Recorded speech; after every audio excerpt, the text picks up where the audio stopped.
Hello everybody, welcome to the Way of Solutions. This is Arabul Rahman.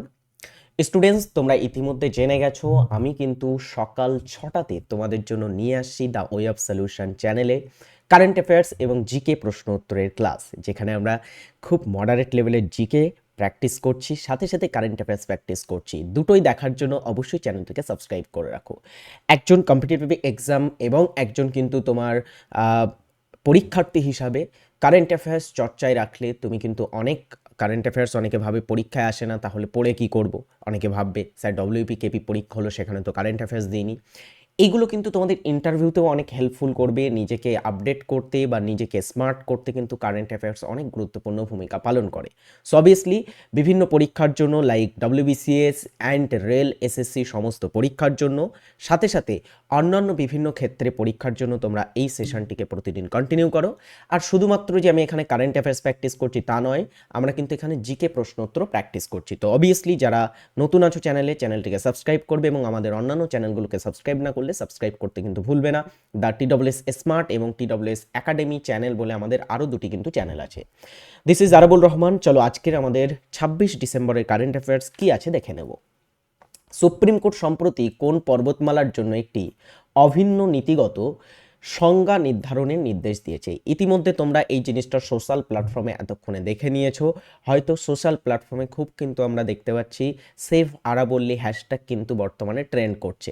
তো আরাবল্লী পর্বতমালার জন্য অভিন্ন নীতিগত সংজ্ঞা সুপ্রিম কোর্ট একটা নির্দেশ দিয়েছে নির্ধারণের জন্য।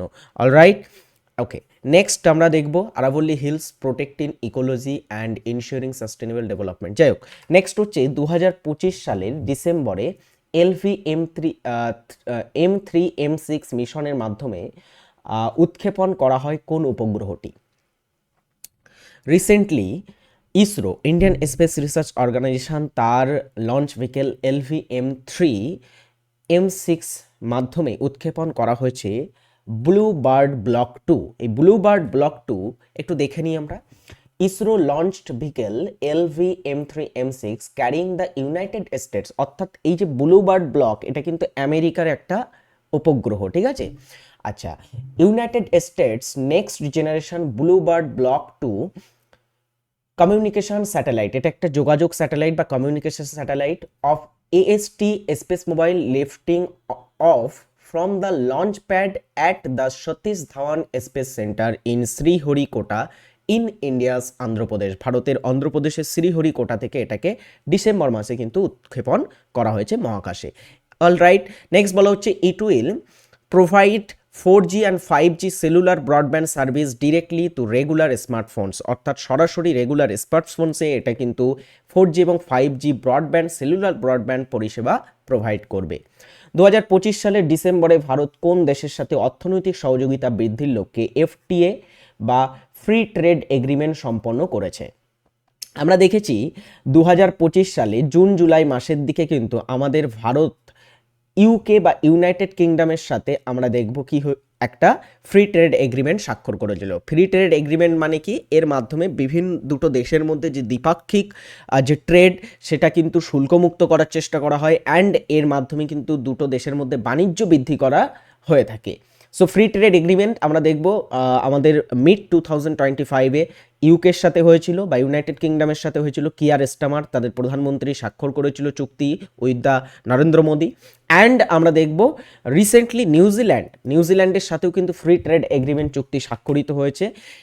তার মধ্যে কিছু কি পয়েন্ট বলা হচ্ছে, কি কি আছে? India and New Zealand FTA eliminates duty on 100% of Indian exports, ভারতের যে এক্সপোর্টস বা ভারতের যে রপ্তানি হবে সেটাতে 100% ডিউটি ফ্রি করে দেওয়া হয়েছে বা শুল্কমুক্ত করে দেওয়া হয়েছে। And $20 billion investment committed over 15 years strengthening long term economic and strategic cooperation, অর্থাৎ ভারত এবং যে নিউজিল্যান্ড তাদের মধ্যে কিন্তু যে ইনভেস্টমেন্ট এবং যে কি বলা হয় ইনভেস্টমেন্ট সেটা কিন্তু 20 বিলিয়নে নিয়ে যাওয়ার কথা বলা হচ্ছে 2015-র মধ্যে, এবং extending long term economic and strategic cooperation. India protecting its key interest in dairy and agriculture. ভারত কিন্তু ডেয়ারি অ্যান্ড এগ্রিকালচারে খুব ভালো করে ফোকাস করেছে। এটাতে New Zealand science annexe on health and traditional medicines service for the first time. New Zealand এখানে একটা চুক্তি স্বাক্ষর করেছে যেটা হেলথ অ্যান্ড ট্রেডিশনাল মেডিসিন সার্ভিসের উপরে, তারা ফার্স্ট টাইম এটা করেছে।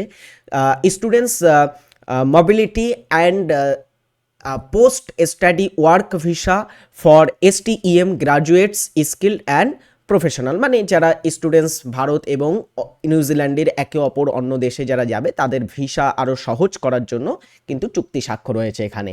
তো নিউজিল্যান্ড তো সম্পর্কে আমরা জেনে নিলাম। নিউজিল্যান্ড থেকে আরেকটা জিনিস জেনে রাখো, নিউজিল্যান্ডের রাজধানীর নাম কি? আচ্ছা, তোমরাই কমেন্ট করে জানাবে নিউজিল্যান্ডের রাজধানী শহরের নাম কি। অলরাইট, চলো পরের প্রশ্ন আমরা দেখি। ইন্ডিয়ান গলফ ইউনিয়ন IGU 124তম অপেশাদার গলফ চ্যাম্পিয়নশিপ কে জিতেছে? চলো দেখেই উত্তর করো, পাশে কি পয়েন্টার আমার অ্যানিমেশন দেওয়া হয়নি। সম্প্রতিকালে Noida golfer Sukhman Singh captures IGU 124th amateur championship of India, অর্থাৎ রিসেন্টলি তিনি অপেশাদার গলফ চ্যাম্পিয়নশিপ জিতেছেন সুখমান সিং। নেক্সট হচ্ছে অঞ্জদ্বীপ জাহাজটি কোন সংস্থা নকশা এবং তৈরি করেছে? অঞ্জদ্বীপ ভারতীয় নৌবাহিনীতে সম্প্রতিকালে কিন্তু অ্যাড হতে চলেছে বা অ্যাড হয়েছে রিসেন্টলি অঞ্জদ্বীপ। এর আগে আমরা দেখেছিলাম, হ্যাঁ, বেশ কিছু এরকম 2025 সালে আমরা দেখব উদয়গিরি বলে একটা জাহাজ রিসেন্টলি কিন্তু অ্যাড হয়েছিল আমাদের ভারতের, উদয়গিরি অ্যান্ড হিমগিরি, হ্যাঁ, দুটো জাহাজ রিসেন্টলি আমাদের ভারতের কিন্তু নেভিতে এই 2025 সালের মিডের দিকে অংশ নিয়েছিল বা ভারতীয় নেভিতে যুক্ত হয়েছিল। তো রিসেন্টলি অঞ্জদ্বীপটাও যুক্ত হয়েছে। অঞ্জদ্বীপ জাহাজটি কোন সংস্থা নকশা তৈরি করেছে? এটা ভুল আছে, এটা ভুল আছে, হ্যাঁ, এটা Garden Reach Ship Builders and Engineers হবে। Option C is right answer. Option C is right answer. বলা হচ্ছে Anjadip the 3rd and 8th ASWC অর্থাৎ anti submarine warfare shallow water craft. ASWC মানে কি? এটার মানে হচ্ছে anti submarine warfare shallow water craft indigenously designed and build by Garden Reach Ship Builder and Engineers, অর্থাৎ এটা সম্পূর্ণ ভারতীয় সংস্থা গার্ডেন রিচ শিপ বিল্ডার্স দ্বারা নির্মিত হয়েছে অ্যাট কলকাতা। গার্ডেন রিচটা তাহলে কোথায় আছে? কলকাতা। তো আমাদের কলকাতার একটা শিপ বিল্ডার্স বা শিপ ডকস কোনটা? সেটা হচ্ছে Garden Reach Ship Builders Engineers and Works, আমরা কলকাতার গার্ডেন রিচে দেখতে পাবো।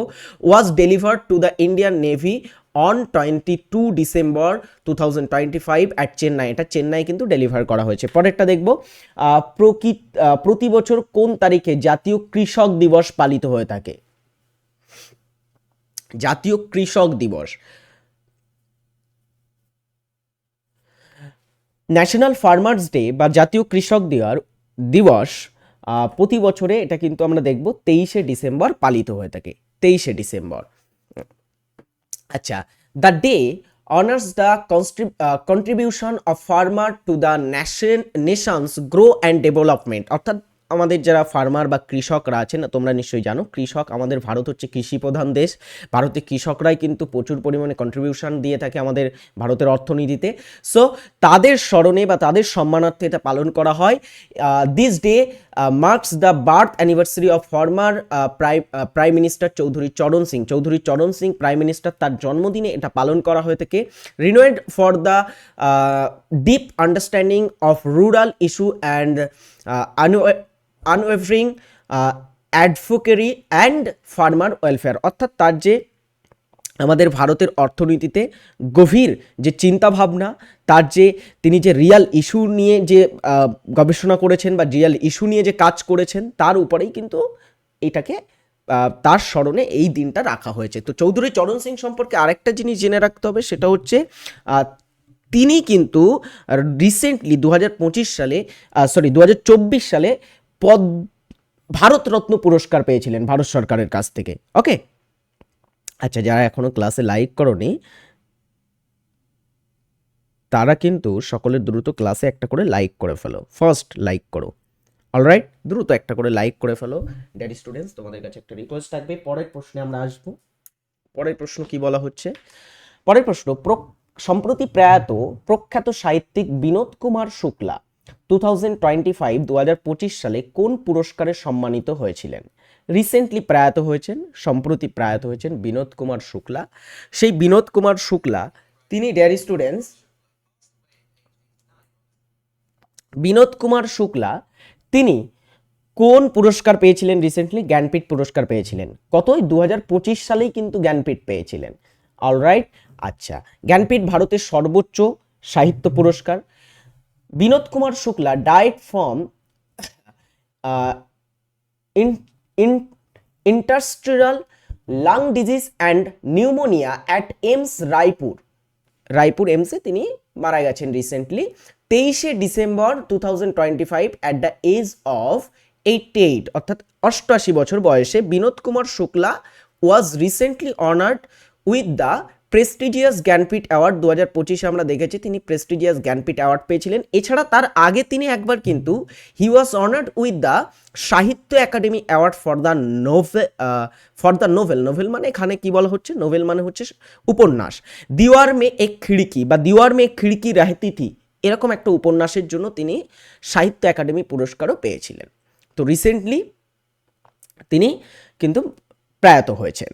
পরেরটা, 2025 সালে transformational leader of the year অ্যাওয়ার্ডকে জিতেছেন। এটা এনডিটিভি একটা media broadcasting house, NDTV provide করে থাকে transformational leader of the year award. এটা রিসেন্টলি জয় শাহকে দেওয়া হয়েছে।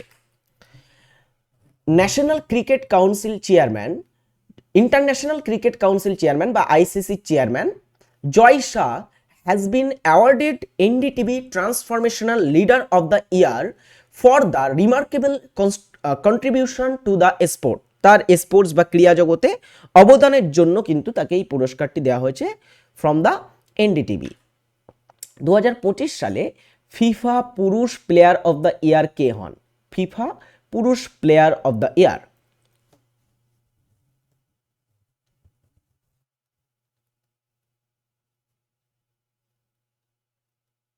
চলো, রিসেন্টলি ফিফা পুরুষ প্লেয়ার অফ দ্য ইয়ার 2025-এ যিনি জিতেছেন তিনি হলেন ওসমান ডেম্বেলে, ফ্রান্স দেশের একজন ফুটবলার, যিনি 2025 সালে পুরুষদের ব্যালন ডি'র পুরস্কার জিতেছেন।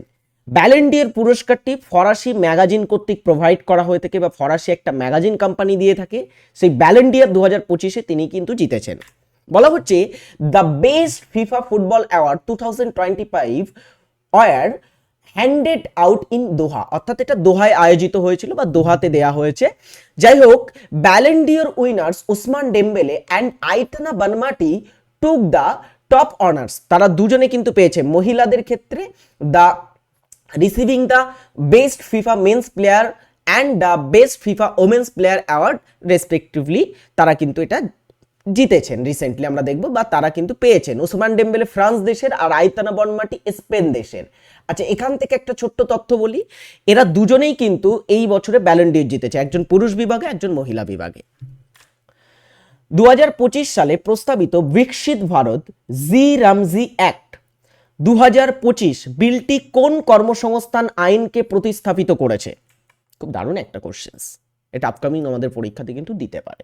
2025 সালে প্রস্তাবিত বিকশিত ভারত জি রামজি অ্যাক্ট 2025 বিলটি ডব্লিউবিসিএস বা রেল এসএসসি টাইপের এক্সামের জন্য খুব দারুণ একটা কোশ্চেন। তোমরা জানো সেখানে কারেন্ট অ্যাফেয়ার্স কতটা গুরুত্বপূর্ণ হয়। মহাত্মা গান্ধী জাতীয় গ্রামীণ কর্মসংস্থান গ্যারান্টি আইন বা যেটাকে আমরা মনরেগা বলতাম বা এমজি নারেগা বলতাম যেটাকে, হ্যাঁ, সেটাকে কিন্তু রিপ্লেস করেছে এটা। The president of India granted accent to the বিকশিত Bharat guarantee for Rozgar and Ajeevika mission গ্রামীণ। তিনি কিন্তু রিসেন্টলি এটা পাশ করেছেন বা এটা কিন্তু তিনি সাইন করেছেন, যেটাকেই বলা হয় তিনি প্রস্তাবিত করেছেন এক কথায় বলতে গেলে। হ্যাঁ, তো প্রস্তাবিত করেছেন President of India Droupadi Murmu, যেটাকে বলা হচ্ছে Guarantee for Rozgar and Ajeevika Mission, যেটাকে আমরা এখানে সংক্ষেপে বললাম জি রামজি বিল। হ্যাঁ, G RAM G bill 2025 on December 2025 turning into law, এটাকে আইনে রূপান্তর করা হয়েছে। The new act replace the Mahatma Gandhi National Rural Employment Guarantee Act MNREGA 2025 2005-এ এটা এসেছিল এমজি নারেগা যেটাকে বলা হচ্ছে। প্রথমে এটা নারেগা ছিল, national Rural Employment Guarantee act, পরবর্তীতে এখানে মহাত্মা গান্ধীর নাম জুড়ে দেওয়া হয় যেটা এমজি নারেগা হয়ে যায়, with a modern statutory framework aligned with the national vision of Viksit Bharat, অর্থাৎ বিকশিত ভারতকে সামনে রেখেই কিন্তু একটা বিধিবদ্ধ করা হয়েছে। এটাকে আমরা দেখতে পাচ্ছি নারেগাকে বা মানরেগাকে করা হয়েছে কি বিকশিত ভারত তোমার হচ্ছে ভিভি জিরামজি বিল। নেক্সট কোশ্চেন্স সেটাতে আসবো। যারা এখনো চ্যানেলে সাবস্ক্রাইব করনি অবশ্যই দ্রুত সাবস্ক্রাইব করে ফেলো এবং আমাদের ব্যাচে যারা অ্যাডমিশন নাওনি ব্যাচে অ্যাডমিশন নিয়ে ফেলো। অ্যাডমিশন নিলে কিন্তু সেখানে তোমরা বেস্ট প্রিপারেশন পাবে from the our best teacher. তো অবশ্যই দ্রুত সকলে অ্যাডমিশন নাও TWS একাডেমিতে। চলো আজকের আমাদের জিকে প্রশ্ন উত্তরে কি বলা হচ্ছে সেটা দেখবো আমরা। ওকে,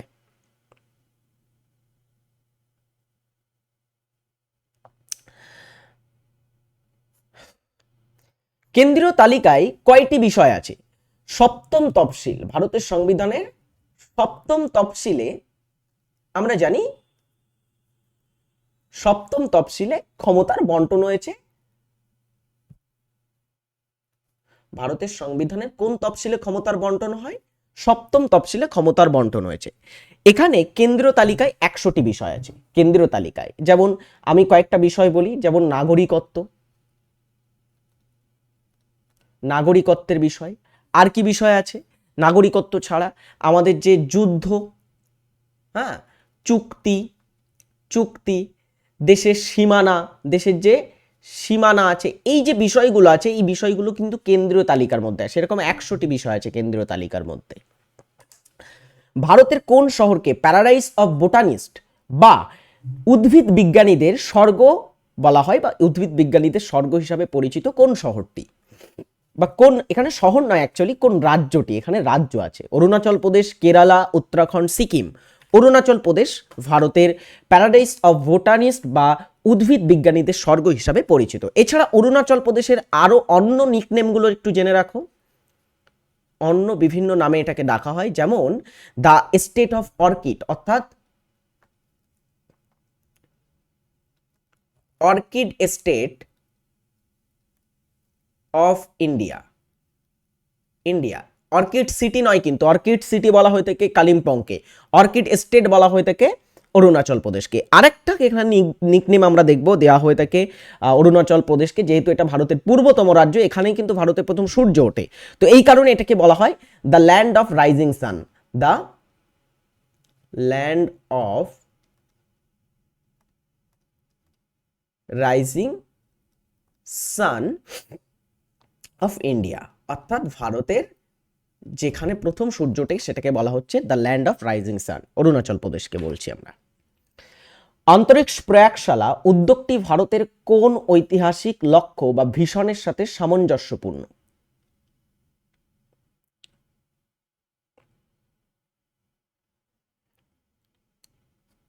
অন্তরিক্ষ প্রয়োগশালা বিকশিত ভারত 2047।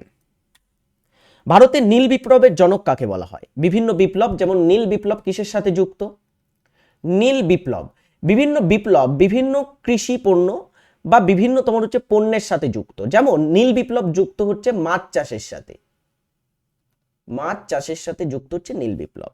সো আমরা এখানে নীল বিপ্লব দেখব মাছ চাষের সাথে যুক্ত, আর এর জনক বলা হয় হীরালাল চৌধুরীকে। শ্যাম পিত্রদা পিত বিপ্লবের জনক। পিত বিপ্লব কি? পিত বিপ্লব হচ্ছে তৈলবীজ উৎপাদনকে বলা হচ্ছে। ভার্গিস কুরিয়েন শ্বেত বিপ্লবের জনক, শ্বেত বিপ্লবের জনক হিসাবে পরিচিত। আর MS স্বামীনাথন ভারতরত্ন, হ্যাঁ, সেই MS স্বামীনাথন আমরা দেখব তিনি কিসের জনক? MS স্বামীনাথন হচ্ছে সবুজ বিপ্লবের, সবুজ বিপ্লবের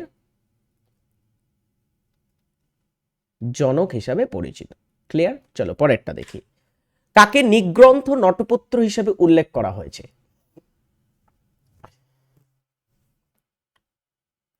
কাকে নিগ্রন্থ নটপত্র বলি আমরা? নিগ্রন্থ নটপত্র বলে থাকি মহাবীরকে। মহাবীরকে বলা হয় নিগ্রন্থ নটপত্র। হ্যাঁ, 24তম তীর্থঙ্কর ছিল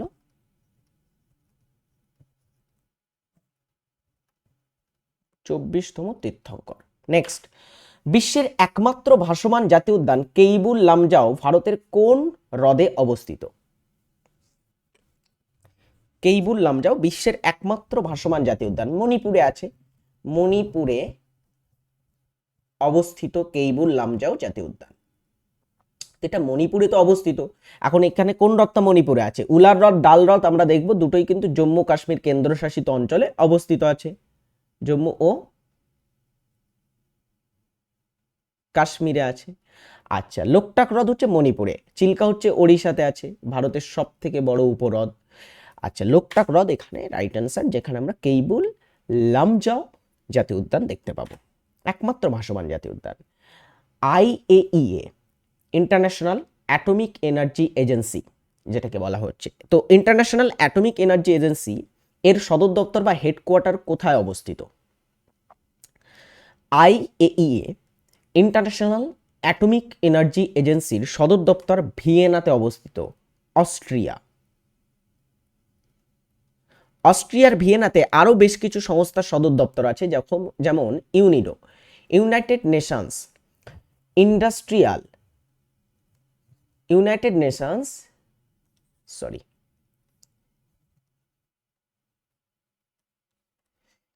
Nations Industrial Development Organisation, OPEC, oil and petroleum exporting countries, এই ধরনের সংস্থাগুলোর সদর দপ্তর অবস্থিত আছে ভিয়েনাতে। মহাত্মা গান্ধী কাকে দীনবন্ধু উপাধিতে ভূষিত করেছিলেন?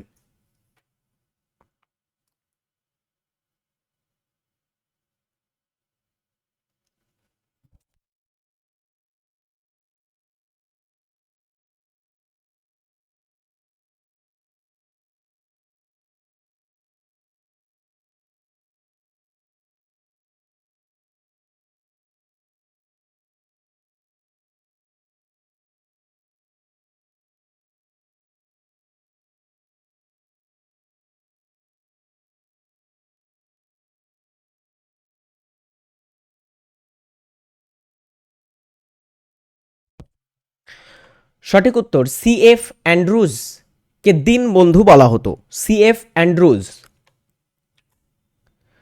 নেক্সট, ভারতের সংবিধানের অঙ্গ রাজ্যের শাসন ব্যবস্থার ধারণা কোন দেশ থেকে নেওয়া হয়েছে? ভারতে যে বিভিন্ন রাজ্য আছে, রাজ্যের শাসন ব্যবস্থা থাকে আলাদা, তো সেই রাজ্য শাসন ব্যবস্থার ধারণা আমরা কোন দেশ থেকে পেয়েছি?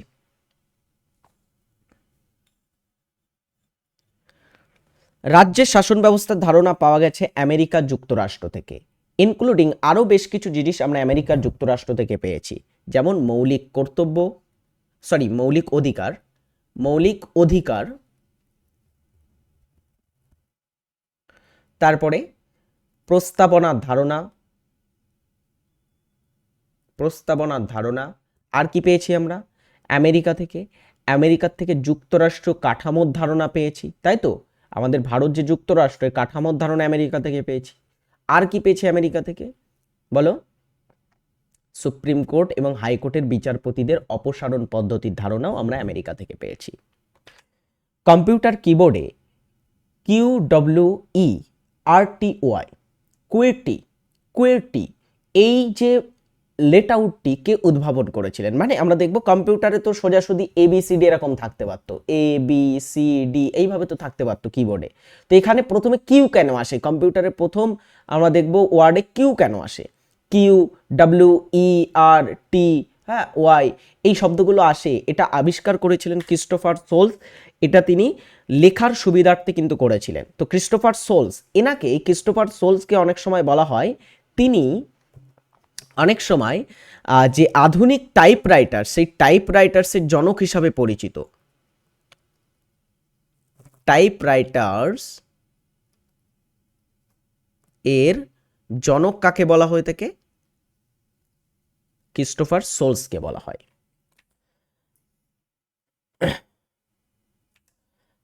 কোষের কোন অঙ্গাণুকে প্রোটিন ফ্যাক্টরি বলা হয়? কোষের যে অঙ্গাণুকে আমরা প্রোটিন ফ্যাক্টরি বলি, দিস ওয়ান, রাইবোজোমকে প্রোটিন ফ্যাক্টরি বলা হয়ে থাকে। অমর্ত্য সেন তার অবদানের জন্য অমর্ত্য সেন তার অবদানের জন্য নোবেল পুরস্কারে ভূষিত হন, মানে কোন অবদানের জন্য, অ্যাকচুয়ালি কোন অবদানের জন্য তিনি নোবেল পুরস্কারে ভূষিত হয়েছিলেন? মুদ্রাগত অর্থনীতি, মনিটারি ইকোনমিক্স, তারপরে কল্যাণ অর্থনীতি, ওয়েলফেয়ার ইকোনমিক্স, হ্যাঁ, তারপরে অর্থনীতি মিতিতে অর্থাৎ ইকোনোমেট্রিক্স, আর উন্নয়ন অর্থনীতি, ডেভেলপমেন্ট ইকোনমিক্স। তো তিনি কোন ক্ষেত্রে অ্যাকচুয়ালি অর্থনীতিতে নোবেল পান? সেটা হচ্ছে ওয়েলফেয়ার ইকোনমিক্স বা কল্যাণমূলক বা জনকল্যাণমূলক যে অর্থনীতি, সেটাতে তিনি অবদানের জন্য নোবেল পুরস্কার পেয়েছিলেন। কত সালে পেয়েছিলেন? তিনি প্রথম ভারতীয় যিনি নোবেল পুরস্কার পান 1998, 1998 সালে তিনি নোবেল পুরস্কার পেয়েছিলেন। নিচের কোন দেশটি এশিয়ার উপকূলীয় অঞ্চলে অবস্থিত নয়, অর্থাৎ স্থলবেষ্টিত? আমরা বিশ্বে বিভিন্ন স্থলবেষ্টিত দেশ দেখতে পাবো, এশিয়ারই দেখা যাক, যেমন আফগানিস্তান ভারতের প্রতিবেশী আছে, আফগানিস্তান। আফগানিস্তানের কোনো স্থল কিন্তু সীমানা, জলজ সীমানা নেই, হ্যাঁ, তাই তো। তারপরে নেপাল, ভারতের প্রতিবেশী আছে নেপাল, হ্যাঁ। তারপরে আছে ভুটান, ভুটান। মধ্য এশিয়াতে প্রচুর দেশ আছে, কাজাকিস্তান, উজবেকিস্তান, তুর্কমেনিস্তান, এরকম দেশ আছে। এর ভিতরে মঙ্গোলিয়াটাও কিন্তু একটা কি স্থলবেষ্টিত দেশের মধ্যে পড়ে। মঙ্গোলিয়া হচ্ছে বিশ্বের সবথেকে, যদি আমরা দেখি, এমটিএস্ট কান্ট্রি, মানে এখানে সবথেকে কম মানুষ পার ডেন্সিটিতে বাস করে। বেশিরভাগ মানুষ, দেশের 90% মানুষ কিন্তু রাজধানী উলানবাটারে বাস করে থাকে মঙ্গোলিয়ার। সো মঙ্গোলিয়া একটা উপকূলীয় নয়, একটা স্থলবেষ্টিত দেশের মধ্যে পড়ে। ভিয়েতনাম, থাইল্যান্ড, তাইওয়ান, এগুলো উপকূলীয় দেশের মধ্যে পড়ে। লিঙ্গরাজ মন্দিরটি কোন রাজ্যে অবস্থিত? বিখ্যাত লিঙ্গরাজ মন্দির, এটা কোন রাজ্যে আছে? ওড়িশার রাজ্যে ভুবনেশ্বরের কাছে অবস্থিত আছে। Tagore Centre for the Study of Culture and Civilisation, alright, সংস্কৃতি ও সভ্যতা অধ্যয়ন কেন্দ্রটি কোথায় অবস্থিত? বলো তো। Tagore Centre for the Study of Culture and Civilisation, সংস্কৃতি ও সভ্যতা অধ্যয়ন কেন্দ্রটি কোথায় অবস্থিত আছে? হিমাচল প্রদেশের সিমলাতে অবস্থিত আছে, হিমাচল প্রদেশের সিমলাতে। নিচের কোনটি একটি অসম্পৃক্ত হাইড্রোকার্বন? অসম্পৃক্ত হাইড্রোকার্বন কোনটি? চলো আমি বুঝিয়ে দিই এটা। ইথিন, মিথেন, প্রোপেন, আরেকটা কি আছে? আরেকটা হচ্ছে ইথেন আছে, ইথেন আছে। তো ইথিন, মিথেন, প্রোপেন, ইথেন, এর ভিতরে যেটা অসম্পৃক্ত হাইড্রোকার্বন সেটা হচ্ছে ইথেন। কেন? কারণ এখানে বাকি যে হাইড্রোকার্বনগুলো আছে তারা কিন্তু একটা তোমার হচ্ছে বন্ধনে আছে, আর ইথিনটা কিন্তু, ইথিনের যে কার্বন আছে, ইথিনের কার্বন কিন্তু দ্বিযোজী বন্ধন, অর্থাৎ দুটো বন্ধন আছে ইথিনে। সো এটা কিন্তু একটা অসম্পৃক্ত হাইড্রোকার্বনের মধ্যে পড়ে। আমি একটু দেখাই, যেমন ইথিনের সংকেত কি? ইথিনের সংকেত হচ্ছে C2H6, ওটা ইথেনের, সরি, C2H4 হবে, হ্যাঁ, C2H4, মানে এখানে কি, এখানে দুটো কার্বন আছে C2, কিন্তু এটা দ্বিযোজী বন্ধনে আছে, মানে ডবল বন্ধন এখানে আমরা দেখতে পাবো। আর কি আছে এখানে? হাইড্রোজেন HH, এই হচ্ছে তোমার হচ্ছে ইথেনের গঠন বা ইথিনের গঠন। তো ইথিনের গঠন এটা। মিথেন হচ্ছে কি CH4, মিথেনের গঠনটা সবচেয়ে আমরা যদি দেখি, মিথেনের গঠন কি, একটা কার্বন অণু, চারটে হাইড্রোজেন, CH4, সেটা একটা হাইড্রোকার্বনের মধ্যে পড়ে, হ্যাঁ, যেটা কিন্তু সম্পৃক্ত হাইড্রোকার্বন। আচ্ছা, প্রোপেনটা কি? প্রোপেনের যেটা আমি ইথেনটা প্রথমে বলি, ইথেনের কত বললাম সংকেত? C2H6, তাই না? তো C2H6 কিভাবে থাকবে? ইথেনের ক্ষেত্রে C2H6 থাকবে C2, মানে এখানে দুটো C। আচ্ছা, H6 মানে হাইড্রোজেন H,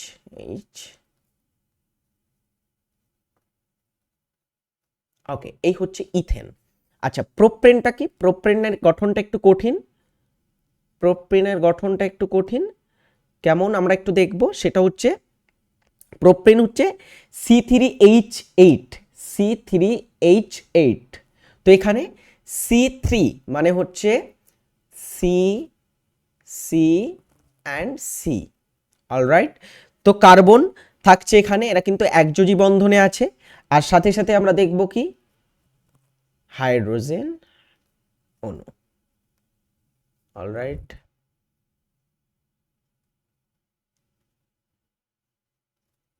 এটা হচ্ছে ডিয়ার স্টুডেন্টস প্রোপেন।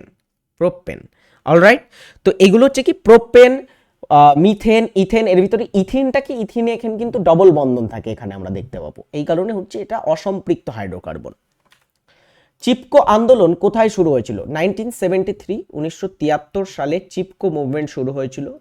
হ্যাঁ, চিপকো কথার অর্থ হচ্ছে জড়িয়ে ধরা।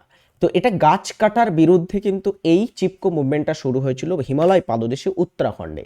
তখন উত্তরাখণ্ড উত্তরপ্রদেশ রাজ্যের মধ্যে পড়তো। উত্তরাখণ্ডের জন্ম হয়েছে 2000 সালে। 1973-তে এটা উত্তরপ্রদেশেরই একটা কিন্তু অঙ্গরাজ্য ছিল, মানে উত্তরপ্রদেশেরই একটা অঞ্চল ছিল যেটাকে উত্তরাঞ্চল বলা হতো, গাড়োয়াল হিমালয় এবং কুমায়ুনি হিমালয় অঞ্চলে। সো এখানে আমরা দেখব উত্তরাখণ্ড, এখানেই কিন্তু চিপকো আন্দোলন 1973-তে শুরু হয়। ভারতীয় সংবিধানে হ্যাবিয়াস কর্পাস রিট জারি করার ক্ষমতা কার আছে? হ্যাবিয়াস কর্পাস মানে কি বলো তো দেখি? হ্যাবিয়াস কর্পাস মানে হচ্ছে সশরীরে উপস্থিত হওয়া, শরীরে উপস্থিত।